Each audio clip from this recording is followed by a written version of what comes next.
तो नमस्कार दोस्तों, आज इस वीडियो में मैं आपके लिए लेके आया हूँ 5 डेटा इंटरप्रिटेशन के क्वेश्चंस।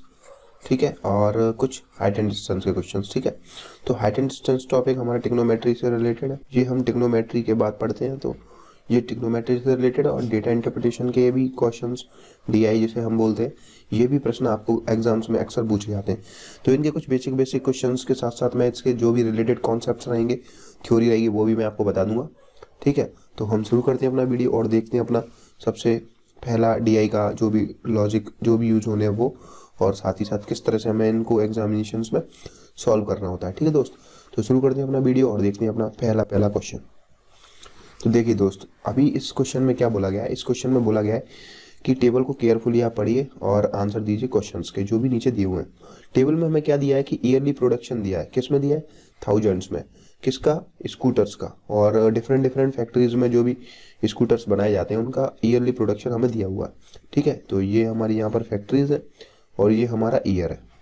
ठीक है, उनका टोटल प्रोडक्शन ईयरली जो भी दिया हुआ है वो हमें यहाँ पर डिनोट किया गया। ठीक है दोस्त, तो सबसे पहला क्वेश्चन में पढ़ लेते हैं क्या दिया गया है।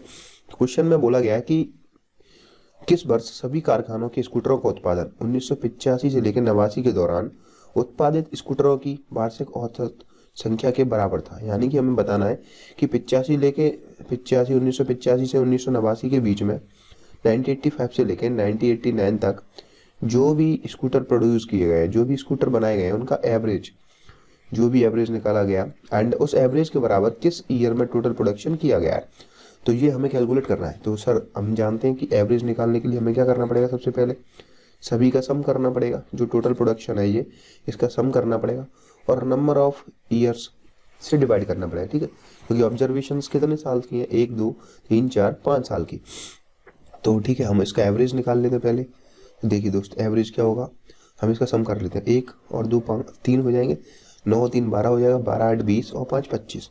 25 का हम यहाँ पर 5 लिखेंगे और 2 हमारा कैरी हो जाएगा। ठीक है, उसके बाद क्या करने, 4 2 6 हो जाएगा, 6 1 7 हो जाएगा, 7 यहाँ पे लिखा। उसके बाद 1 2 3 4 5, 575 टोटल सम आ गया। एंड इसमें हम किससे डिवाइड करेंगे? 5 से, क्योंकि 5 हमारे ऑब्जर्वेशन है, तो 5 से हमने डिवाइड कर दिया। इस तरह से दोस्त हमारा एवरेज कितना आएगा? 115। कैसे है? 5 एकम 5, 5 एकम 5, 5 25। तो अब हमें क्या देखना है कि 115 हमारा एवरेज आ गया और इस एवरेज के इक्वल में किस ईयर में प्रोडक्शन किया गया था। तो दोस्त सबसे पहले देख रहे हैं 1985 में टोटल प्रोडक्शन 115 हो रहा है, यानी कि हमारा आंसर क्या हो जाएगा? 1985, क्योंकि 1985 में ही टोटल प्रोडक्शन एवरेज के बराबर है। ठीक है, तो आपने देखा किस तरह से हमने प्रश्न किया। तो देखिए दोस्त, अभी हमारा टोटल कितना है? 575। ठीक है, और एवरेज हमने क्या निकाला है? 115। ये आगे आने वाले प्रश्न में भी यूज हो सकता है, इसलिए इसको थोड़ा सा दिमाग में रखेंगे। ठीक है दोस्तों, अगला क्वेश्चन देख लेते हैं। तो ये हमारा अगला क्वेश्चन है, इसमें क्या बोला गया है प्रश्न पढ़ लेते हैं। 1988 की तुलना में, यहाँ पर दिया 1988 की तुलना में 1989 में किस कारखाने या कारखानों ने स्कूटर के उत्पादन में 25% की कमी दिखाई। तो यानी कि 1988 में जो भी हम प्रोड्यूस कर रहे थे, जितना भी उत्पादित कर रहे थे, उससे 1989 में कम प्रोड्यूस कर पाया हमने। तो पहले ये देख लेते हैं कि किस कंपनी ने 1988 से 89 में कम प्रोड्यूस किया है। तो देखिए यहाँ पे 88 में 13 हो रहा था और 89 में बढ़ गया। तो क्या पी कंपनी ने किया? नहीं किया। क्यू ने हमारा 20 हो रहा था, 15 बढ़ गया, यानी कि इसमें बढ़ा के उसने प्रोडक्शन दिया है। इसमें भी 16 था, 12 हो गया, यानी कि इसमें प्रोडक्शन कम हुआ है और इसमें भी प्रोडक्शन कम हुआ है। तो इन दोनों में प्रोडक्शन कम हुआ है। बाकी 12 से 22 हो गया, इसमें बढ़ गया। तो हमें बढ़ा हुआ नहीं लेना, हमें तो कम होने वाला लेना है, क्योंकि कमी दिखाई दी गई है 25% की। ठीक है, एंड टी में क्या कह रहा है हमारा? 41 से 35 हो गया, ये भी बढ़ रहा है। ठीक है, और इसमें बढ़ नहीं रहा है, इसमें कम हो रहा है दोस्त। ठीक है, ये कम हो रहा है, और 12 से 22 जो बढ़ रहा था वो ऐसे बढ़ रहा था, तो ये एलिमिनेट कर दिया। अब एक चीज़ देख लेते हैं कि 25% की फ्रैक्शन वैल्यू क्या होती है दोस्त। 25 की फ्रैक्शन वैल्यू होती है 1/4, यानी कि पहले वो 4 था तो उसका नया क्या हो जाएगा? 25% की कमी हो रही है, तो ये नया हो जाएगा 3, यानी कि पहली जो भी वैल्यू रहेगी वो 4 का मल्टीपल होना चाहिए। देखिए क्या 41 4 का मल्टीपल नहीं है, और क्या हमारा नई 35 3 का मल्टीपल नहीं है, तो इसलिए हमने ये वाला भी एलिमिनेट कर दिया। अब हमारे पास 2 रह गए, क्यू और आर। ठीक है, अब क्वेश्चन में क्या बोला गया? पी में कमी हो रही है? नहीं हो रही। एस में कमी हो रही है? नहीं हो रही। यहाँ पर वृद्धि हो रही है। जब पी में कमी नहीं हो रही तो ये वाला ऑप्शन भी एलिमिनेट हो जाएगा। तो अल्टीमेटली हमारे पास बिना सॉल्व किए ऑप्शन क्या बचा? क्यू और आर। अगर हमें सॉल्व करना भी पड़े तो क्या करेंगे? हम चेक कर लेंगे कि अगर 4 का मान ओल्ड है तो 4 का मान 20 हो रहा है, तो 3 का मान यहाँ पे 15 हो जाएगा। जब 4 की वैल्यू 20 दी है तो 3 की वैल्यू 15 हो जाएगी। ठीक है दोस्त, इसी तरह से क्या करेंगे हम आर का चेक कर लेंगे। आर में अगर 4 की वैल्यू 16 है तो 3 की वैल्यू दोस्त क्या हो जाएगी 12, क्योंकि इसमें 4 का गुणा हो गया है, 3 चौक 12, तो ये हमारा 12 आ गया। ठीक है दोस्त, यानी कि क्यू और आर ही हमारी दो वो है कंपनीज जिनमें प्रोडक्शन 25% कम हो रहा है। तो हमारा करेक्ट आंसर क्या हो जाएगा क्यू और आर। ठीक है दोस्त, इस तरह से आपको समझना है। अगला प्रश्न देख लेते हैं। नेक्स्ट क्वेश्चन में क्या बोल रहा है वो भी देख लीजिए। अगले क्वेश्चन में दे रहा है कि 1985 में कारखाने पी द्वारा स्कूटरों के उत्पादन का कारखाने टी द्वारा स्कूटर के उत्पादन का अनुपात कितना है। यानी कि 1985 में पी और टी का रेशियो पूछा है आपसे। तो देखिए 1985 में पी ने 20 प्रोड्यूस किए और टी ने 40 किए, तो बस ये यहाँ पर रख देंगे 20/40, यानी कि अनुपात क्या आ जाएगा दोस्त 1:2। यही हमारा आंसर हो जाएगा। तो 1:2 इसका आंसर हो जाएगा, क्योंकि 1985 में पी ने बनाए 20,000 और इसने बनाए 40,000, यानी कि 1:2 हो जाएगा। तो इस तरह से ये भी सिंपल क्वेश्चन था। अगला प्रश्न देख लेते हैं।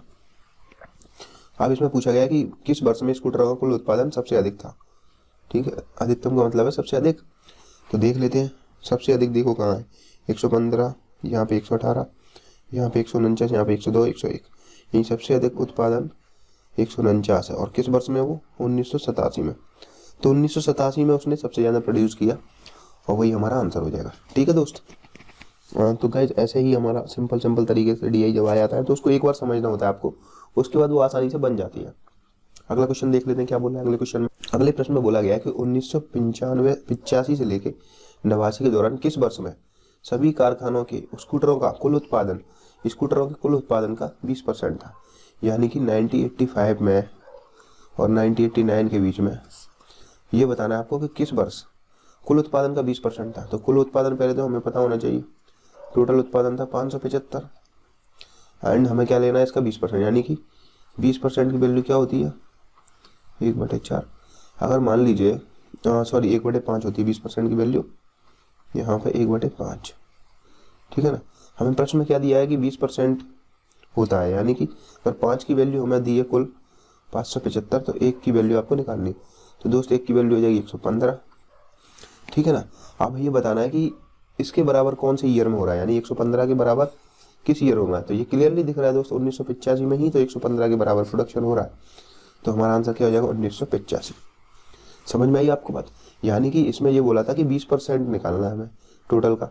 तो देखिए पहले तो हमें 20% की फ्रैक्शन वैल्यू निकाल ली, टोटल हमें मालूम ही है, उसका 1/5 से मल्टीप्लाई किया और हमारा 575 का 115 आ गया सीधे सीधे। ठीक है, अभी इसमें क्या देखने वाले हम लोग हाइट एंड डिस्टेंस से रिलेटेड।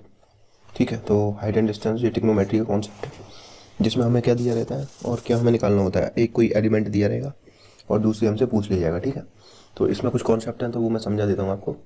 केस 1 होता है, देखिए मान लीजिए कोई व्यक्ति है, ये जैसे एक व्यक्ति दिया है, ये नीचे से किसी ऊंची बिल्डिंग या ऊंचे टावर को देख रहा है। ठीक है, तो जिस डायरेक्शन में ये देख रहा है वो इसकी लाइन ऑफ साइट हो जाएगी। ठीक है, और इसके जो आई के हॉरिजॉन्टल में जो लेवल रहेगा वो उसका हॉरिजॉन्टल लेवल रहेगा। ठीक है, हॉरिजॉन्टल लेवल और लाइन ऑफ साइट के बीच में जो एंगल बनता है थीटा, अगर वो नीचे से देख रहा है ऊपर की ओर तो वो तो एंगल ऑफ एलिवेशन बनेगा, यानी कि उन्नयन कोण। ठीक है, ये उन्नयन कोण हो गया। तो इसमें हमें या तो वो हाइट पूछेगा, ठीक है, या फिर उस व्यक्ति और टावर के बीच की दूरी पूछ लेगा, या हमसे वो कोण पूछ लेगा, कुछ देगा कुछ पूछ लेगा। ठीक है, तो वो कुछ भी पूछ सकता है। तो ये केस 1 हो गया अपना। इसके बाद दूसरा केस रहता है कि मान लो कोई ऊंची बिल्डिंग के ऊपर से नीचे जमीन पर किसी ऑब्जेक्ट को देखा जा रहा है। ठीक है, तब उसकी लाइन ऑफ साइट क्या रहेगी इस डायरेक्शन में। ठीक है, और जब आंख के हॉरिजॉन्टल जो लेवल रहेगा वो उसका हॉरिजॉन्टल लेवल रहेगा, फिर हॉरिजॉन्टल लेवल और लाइन ऑफ साइट के बीच में जो थीटा बनेगा उसको अवनयन कोण बोलते हैं। ठीक है, केस पढ़े थे जैसे कि केस 1 और केस 2, 2 केस पढ़े थे ना, जिसमें ऑब्जेक्ट एक बार तो यहाँ पे ऑब्जेक्ट नीचे से देख रहा था तो वो केस 1 ये वाला था। ठीक है, यहाँ पर एक व्यक्ति था वो यहाँ से देख रहा था तो उसकी लाइन ऑफ साइट ये वाली हो गई। ठीक है, लाइन ऑफ साइट ये थी। एंड केस 2 में क्या था, एक व्यक्ति यहाँ था, ठीक है, और वो यहाँ किसी ऑब्जेक्ट को देख रहा था नीचे, यहाँ पर अगर कोई ऑब्जेक्ट है तो उसको देख रहा था। ठीक है, तो इसकी लाइन ऑफ साइट भी यही हो गई। ठीक है, एंड ये डिस्टेंस थी, इसको हमने हाइट मान ली, या तो वो बिल्डिंग की ऊंचाई थी। ठीक है, ये कोई बिल्डिंग है जिसके ऊपर से व्यक्ति भी देख रहा था, या फिर ये व्यक्ति इस बिल्डिंग के टॉप को देख रहा था, तो उसके दोनों केस में हाइट तो सेम ही है, ठीक है ना। अब क्या हुआ कि इस वाले केस में जो कोण बन रहा था, इसको क्या बोल रहे थे हम, एलिवेशन एंगल, उन्नयन कोण, एलिवेशन एंगल ये बन रहा था हमारा। जब व्यक्ति केस 2 में ए पॉइंट से देख रहा है नीचे वाले ऑब्जेक्ट को, तो उसका यहाँ पे क्या बन रहा था कोण, डिप्रेशन एंगल, यानी कि अवनयन कोण, ठीक है ना दोस्त। ये दो कोण बन रहे थे। एंड आपने ज्योमेट्री में अक्सर पढ़ा हो कि दो समांतर रेखाओं के बीच जब एक कोई ट्रांसवर्स डाली जाती है इस तरह से, ठीक है, जब ये दो रेखाएं पैरेलल हों और इनके बीच में एक ट्रांसवर्स रेखा डाल दी जाती है, तो ये वाला कोण इस वाले कोण के बराबर होता है। क्यों, अल्टरनेटिव इंटीरियर एंगल, ठीक है, ये जो थ्योरम रहती है उसके अकॉर्डिंग, तो अल्टरनेटिव इंटीरियर एंगल रहता है, उसकी वजह से ये बराबर रहता है। तो इस वाले केस में हमें इस चीज़ की क्यों यूज़ करनी पड़ी, क्योंकि जेड जैसी आकृति बन रही है।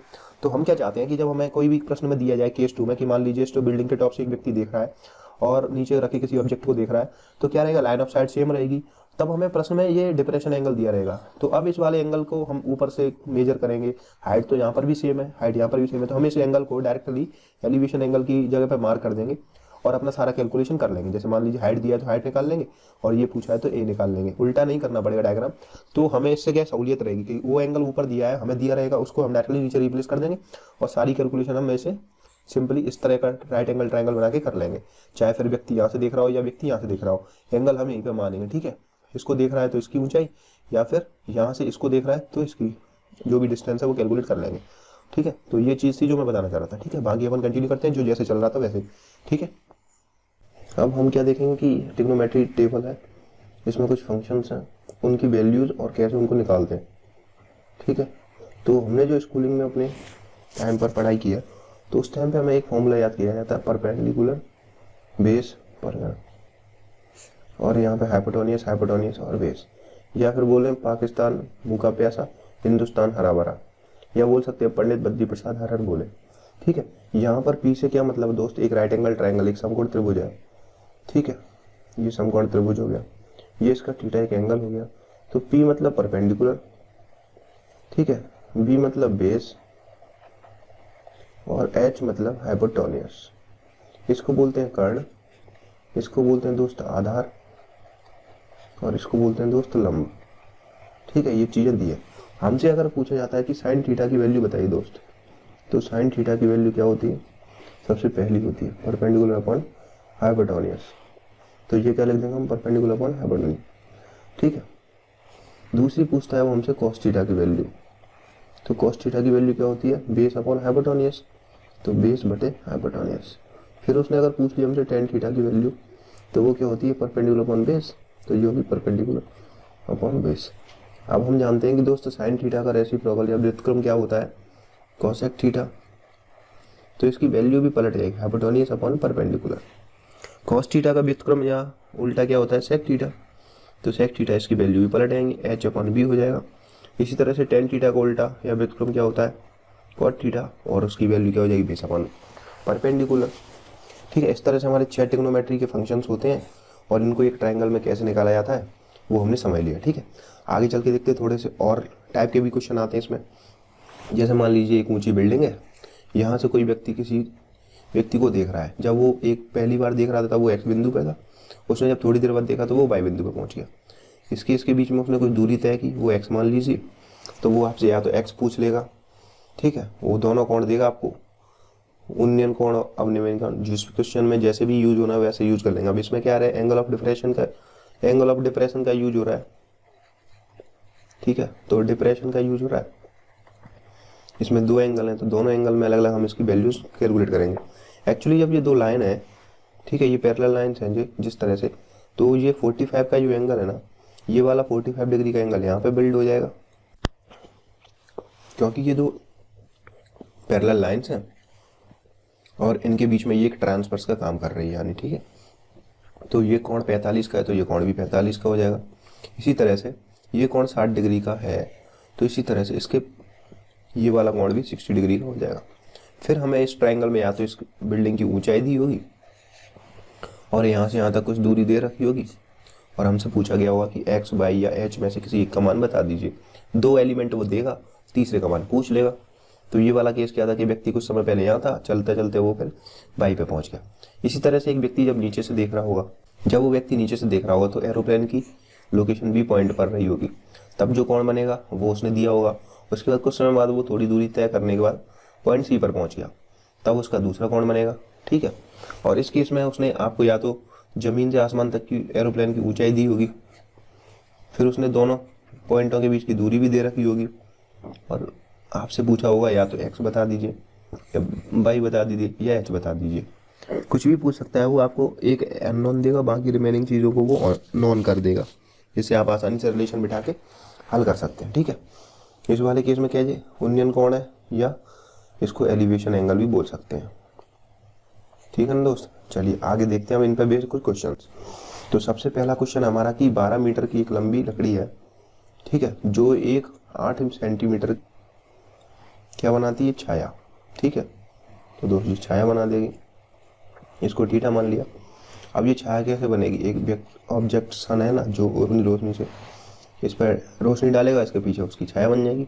तो यहाँ पर क्या होगा दोस्तों, टेन थीटा, क्योंकि हमें ये दो वैल्यूज ही तो दी है। ये क्या हमारा परपेंडिकुलर, ये हमारा हो गया बेस, ये हमारा हो गया हाइपोटेन्यूज। तो यहाँ पर टेन थीटा की वैल्यू क्या होगी, परपेंडिकुलर अपॉन बेस। इसको हल करेंगे तो क्या आएगा, 4 × 12 4 दूनी 8। ठीक है, ये वैल्यू आ गई। अब इसी समय पर उसने क्या बोला है कि एक दीवार, उसी समय एक टावर जमीन पर 40 मीटर लंबी छाया बनाता है, यानी समय सेम है तो सन भी सेम रहेगा। अब जब सन सेम रहेगा तो उसका एलिवेशन एंगल भी सेम रहेगा। ये क्या है, 40 मीटर की छाया बनाई उसने, ये तुम्हारा थीटा है, और ये आपसे पूछा है ऊंचाई कितनी होगी टावर की। ठीक है, तो जो टेन थीटा यहाँ पे काम कर रहा है वही टेन थीटा यहाँ पे लगेगा। यहाँ पे टेन थीटा की वैल्यू क्या आएगी, h/40। ये टेन थीटा और ये टेन थीटा दोनों बराबर है, तो हमने क्या माना यहाँ पे कि h/40 3/2। तो यहाँ से दोस्त h का मान क्या आएगा, 120/2 यानी कि 60 मीटर्स। ठीक है दोस्त, तो सिंपल क्वेश्चन था, इसमें कुछ नहीं है, बस आपको लॉजिक समझना है कि जो एंगल यहाँ पे बन रहा है तो इसको डायरेक्टली आप एक स्टेप में कैसे कर सकते हैं, 12/8 बराबर h/40, 8 × 5 = 40, और h की वैल्यू क्या आएगी दोस्त, 60 मीटर। तो मात्र अपन इतने से भी कर सकते हैं अगर आपको कॉन्सेप्ट आता है और ये चीज़ें समझ में आ चुकी हैं आपको तो, अदरवाइज आप इसमें मिस्टेक भी कर सकते हो। ठीक है ना, चलिए अगला प्रश्न देख लेते हैं। अगला क्वेश्चन भी इसी तरह का है। उसमें क्या दिया गया कि एक टावर का उसके तल से 50 मीटर की दूरी से उन्नयन कोण 30 डिग्री है। तो देखिए एक टावर हो गया ये, और उसके 50 मीटर दूरी कर दो, ठीक है, तल से, और उसका उन्नयन कोण बता दीजिए, 30 डिग्री बोल रहा है, टावर की ऊंचाई निकालनी। तो दोस्त अभी मैंने सूत्र बताया था, टेन थीटा इक्वल्स टू क्या होगा आपका, h/50। यहाँ पर थीटा की वैल्यू क्या है, 1/√3, क्योंकि आपका थीटा इक्वल्स टू 30 डिग्री है, और ये h/50, यहाँ से h का मान आ जाएगा 50/√3। ये हमारा आंसर हो गया 50/√3। ठीक है ना, अब इसके बाद अगला प्रश्न देख लेते हैं। अगले प्रश्न में क्या बोला है, एक पतंग है जो 50 मीटर की हाइट में उड़ रही है। ठीक है, तो जिसकी 50 मीटर की हाइट हो गई, और ये 100 मीटर इस पतंग की स्ट्रिंग की लंबाई है, तो ये 100 मीटर आपको दी हुई है। आपसे पूछा है अपना थीटा। तो यहाँ पे दोस्तों ये क्या अपना हाइपोटेन्यूज, ये क्या अपना परपेंडिकुलर। ठीक है ना, तो इसमें परपेंडिकुलर अपन हाइपोटेन्यूज किसके बराबर होगा, साइन थीटा के। परपेंडिकुलर वैल्यू 50, हाइपोटेन्यूज की 100, साइन थीटा बराबर 1/2। साइन थीटा की वैल्यू 1/2 आ गई। हमसे पूछा क्या गया उसमें कि थीटा का मान क्या होगा। जब साइन थीटा की वैल्यू 1/2 है तो थीटा का मान क्या हो जाएगा, 30 डिग्री। तो यही हमारा आंसर हो गया। ठीक है, क्योंकि ये 1/2 वैल्यू 30 डिग्री की साइन 30 की वैल्यू होती है ना, तो इस तरह से थीटा इक्वल टू 30 आ गया। अगला प्रश्न देख लेते हैं। अगला क्वेश्चन बोल रहा है दोस्त कि एक टावर के तल से 20 मीटर दूरी एक बिंदु से, ये टावर हो गया, ये टावर, इसके 20 मीटर दूर, मान लीजिए इसके 20 मीटर दूर, यहाँ से टावर के शीर्ष का उन्नयन कोण, टावर के शीर्ष का उन्नयन कोण 30 डिग्री। ठीक है, तो टावर की ऊंचाई क्या रहेगी ये बता। यहाँ से देखने वाला तो देख चुका। ठीक है, अब क्या करना है हमें, h/20 परपेंडिकुलर बेस, इसकी वैल्यू किसके बराबर है, 10 30 डिग्री। तो यहाँ से एच की वैल्यू क्या आएगी 20/1/√3। तो tan 30 की वैल्यू हम जानते हैं क्या होती है दोस्त, 1/√3। ये tan 30 की वैल्यू भी मैंने टेबल में आपको बताई भी थी कि वहाँ से आपको टेबल में से ये वैल्यू याद करनी है, तो वो मैंने यहाँ पे पुट कर दी डायरेक्टली। तो यहाँ से हमारा एच का वैल्यू आ गया 20/√3, ठीक है। और ये काय में आएगा, मीटर में आएगा आपका 20/√3 मीटर्स। ये क्या हो गया, टावर की ऊंचाई हो गई, ठीक है ना दोस्तों। तो इस तरह से क्वेश्चन बड़े आसानी से आपको हल करना है। नेक्स्ट क्वेश्चन देख लेते हैं। तो दोस्तों चलिए हमारा नेक्स्ट क्वेश्चन है। नेक्स्ट क्वेश्चन में पढ़ते हैं क्या दिया गया है। तो इसमें दिया गया है कि एक घर की ओर झुकी हुई सीढ़ी का उन्नयन कोण 60 डिग्री है और सीढ़ी का तल घर से 6.5 मीटर दूर है। तो हमें क्या निकालना है, सीढ़ी की लंबाई कितनी है, ठीक है दोस्त। तो कुछ नहीं है, सिंपल सा क्वेश्चन है, अभी तक जैसे करते आ रहे हैं वही बेसिक ट्रिग्नोमेट्री के फंक्शंस का फॉर्मूला लगाएंगे और जो दिया है उसको लिखेंगे, जो नहीं दिया उसको फाइंड कर लेंगे। तो सबसे पहले देख लेते हैं कि एक घर की ओर झुकी हुई सीढ़ी कैसे खड़ी होगी। तो मान लीजिए ये दीवार है घर की और ये उससे झुकाकर एक सीढ़ी खड़ी कर दी। अब उसका उन्नयन कोण कैसे दिया हुआ है, हमें एलिवेशन एंगल कितना दिया हुआ है 60 डिग्री, ये 60 डिग्री दिया हुआ है, ठीक है। उसकी सीढ़ी के तल की और घर के तल की बीच में दूरी कितनी है 6.5 मीटर, ठीक है ना। और उन्होंने क्या पूछा है कि सीढ़ी की लंबाई, तो दोस्तों ये पूछा हुआ है आपसे, ठीक है। इसको क्या बोलते हैं हम, हाइपोटेन्यूस या कर्ण। एक राइट एंगल ट्रायंगल ही तो बनेगा, दीवार से ये सीधी दीवार खड़ी होगी उसमें, तो बस वही। अभी इसमें क्या लगाएंगे हम, हमें ये कर्ण दिया हुआ है निकालना है हमें, और ये आधार दिया हुआ है, ठीक है। तो हम क्या लगाएंगे, हमने फॉर्मूला याद किया है PBP/HHB, ठीक है। हमको क्या दिया है दोस्त, आधार, तो आधार बटे कर्ण, बेस अपॉन हाइपोटेन्यूस। और ये किसका सूत्र होता है, ये होता है कॉस का, कॉस थीटा का। यहाँ पर थीटा कितना दिया है 60 डिग्री, तो यहाँ पे लिख देंगे 60 डिग्री। बेस का मान कितना दिया है 6.5 दोस्त, और हाइपोटेन्यूस यानी कि हमें कर्ण निकालना है। कॉस 60 का मान कितना होता है दोस्त 1/2।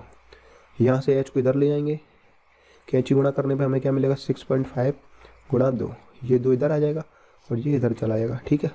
तो यहाँ से हमारी सीढ़ी की लंबाई कितनी आ गई दोस्त 13 मीटर, ठीक है ना दोस्त। तो कितना आसान सा सवाल था, बस आपको वो ट्रिग्नोमेट्रिक फंक्शंस याद कर लेने हैं, उनकी वैल्यूज़ याद कर लेनी है, ठीक है। जो मैंने अभी टेबल बताई थी उसमें, उस टेबल से जो भी वैल्यूज़ होती हैं वो सारी वैल्यूज़ का प्रयोग करते हुए, और ये पंडित बद्री प्रसाद हरर बोले ये वाला जो सूत्र है इसको आप कर सकते हैं इस्तेमाल, और जो भी फंक्शन दिया है आपको एंगल के हिसाब से वो फंक्शन लगा करके आंसर निकाल सकते हैं।